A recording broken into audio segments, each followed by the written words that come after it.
Hey everyone, it's your Gadget Guru. This is going to be a bunch of different things in one. The first thing I wanted to say is I'm going to be running Tengu at the regionals. I know a lot of people said you didn't see Tengu in my deck list. It will be there, obviously. Why would I run Gadgets and not run Tengu? That makes no sense. The thing is, I talked to my friends, and I let one of my friends borrow my Tengu, and he forgot they were mine. And he sold them like a week ago. Now, I know who he sold them to. And while I could probably guilt trip that person back into giving them to me, I'm not going to do that. I'm just going to buy a set of new Tengu. So when I go to the regionals, I will be playing Tengu. I'm just going to have to buy me a new set. So I mean, yeah, it sucks, but at the same time, I don't blame him because he didn't know that they were mine. He thought they were his, so he sold them because he needed the money. So, you know, I'm not gonna start any drama. I'm not gonna start any BS. I'm just gonna buy a new set and be over with it. Second thing, not third. I can't count. Sorry, I'm really tired right now. It's dear God, 4 a.m. in the morning. Anyways, so I'm really tired right now. Sorry about that.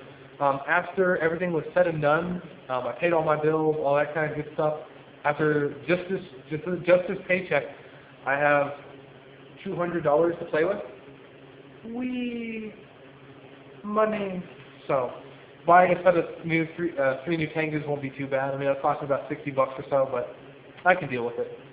And I might be able to find them cheaper actually, because I know up here they're only about 15 a piece. So if I can find someone who will sell them for me at 15 a piece, I'll only pay 45. But that's if I find someone. The next thing. What was the next thing on my list? Oh, somebody asked me about Forbidden Chalice in my gadget deck. And I wanted to elaborate on that subject a little bit because a lot of people ask me this question. Forbidden Chalice is a good card, but its main use is protecting your monsters from spell and trap. Now, if I was running Machina, I would run 3 of this card because this card is amazing. But I'm not running Machina. I don't care about spell and trap. Really, I don't. The only spell and trap that can hurt me is like System Down and I don't know, I guess Solemn Warning, kind of, not really. So those are only 2 cards that can actually hurt me. Now, System Down won't remove my Banishers, won't remove my DD Warrior Lady, won't remove my Tengu. So I really don't care. And when it comes to Solemn Warning, they pay $2 grand to kill a gadget, which you just serve the whole purpose of the gadget right there. It's meant to do damage to you. Sure, I didn't get the search, but if I have another gadget in hand, you just turn that dead gadget into like a plus like 3. It's retarded. But anyways, so in my build, I do not see how should we say, Forbidden Chalice as a good card for me. I really don't. It just doesn't help me. It really doesn't. And we said, well, what if they're attacking you? You can Forbidden Chalice them and they lose 800. Well, yeah, I could. I don't know why I would. But that's just compulsory, trapful, bottomless, dimensional prison. God knows how many other things I run in my deck to kill monsters, but I'd rather just do that. I really would. If I'm going to run something from when they're attacking me, I'm just going to run Shrink. Because with Shrink, I can get over Stardust Dragon and Hyperion and all that bullshit. I can't do that with Chalice. So, in my opinion, Chalice is not a card that I want to run. Next thing on my list.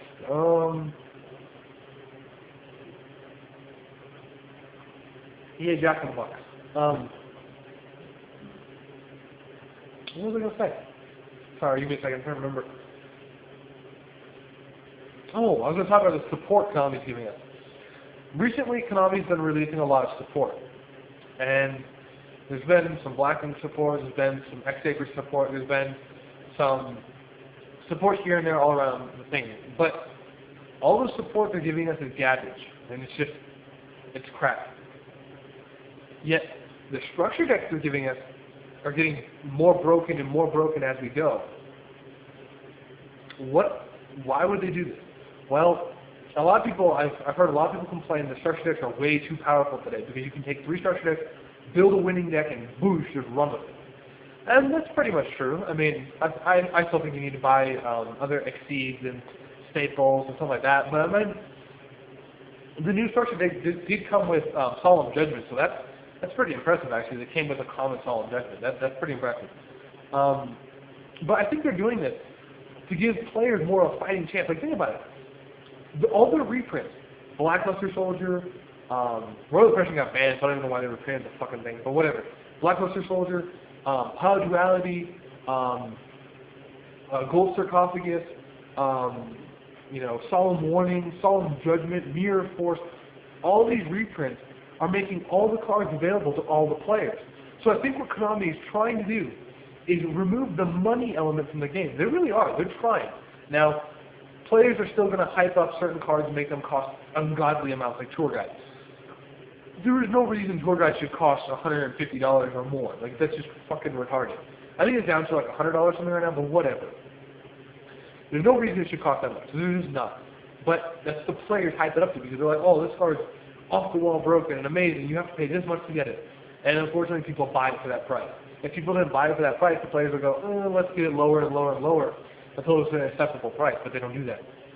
But I honestly think Konami is trying. They're trying to, make all the cards available to all the players. And I like that. And it's an amazing idea. I love that. Reprinting warnings, duality, all this stuff. Nobody wants to pay $75 for 2 warnings, or like $75 a piece for 2 warnings, or $120 a piece for 2 fucking Power Duality, or 3 fucking Power Duality. It was just dumb. So I really like the Konami going with this setup of reprinting the really hard to get cards so that everyone can have access to them, and not just the people who have money to throw around everywhere. Now, do I have the money to buy any cards I want? Yes.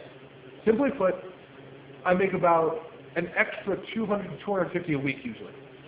I could buy any cards I wanted. Do I want to pay that much for them? Hell no. I refuse to buy a tour guide. Period.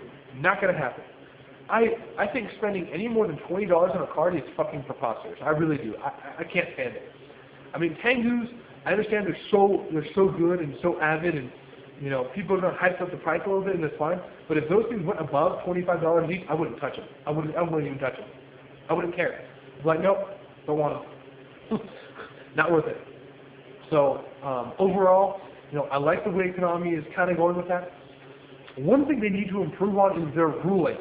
Oh my god. I see so many rulings these days that Konami makes, and I look at them and go, that doesn't work. And they're like, what do you mean? I'm like, that doesn't work. I explain how the game mechanics work and everything, and people look at me and go, how do you know that? I'm like, if you don't know from watching my channel yet, I'm the gadget guru, but I'm also basically the ruling guru. I love ruling. Like, I'm that kind of person who goes and finds those OCG sites that have mechanical breakdowns of the game and all the aspects and stuff, and I'll translate that site. And I'll go straight into the inner workings of the game, the very technical, fine phases of gameplay, because when people answer me, I want to be able to give them the best ruling I can based on all the knowledge I have. And that's what I do. That's what I honestly do. I have more game/Yu-Gi-Oh knowledge than probably a few of the head judges, honestly. Like, I'm not saying that to brag. I'm just saying that's how much I love ruling. That's how extensively I've studied them. And some of the rulings, like I've sent emails to Konami. I've gotten a few replies back, but I'm still waiting on 2 subjects. I've got 2 subjects under debate by Konami representatives right now. And I'll go ahead and tell you what those are in another video. And these are 2 rulings that Konami has had for a long time, but they conflict with other rulings and they don't work. So, I submitted these almost, I think it was a month ago now, and I got an email back about 2 or 3 days ago from, I don't remember who it was. Was it Josh? Someone on their support team emailed me back and said these rulings are under debate because I brought them up and explained them in such a way that it makes sense that they should be changed.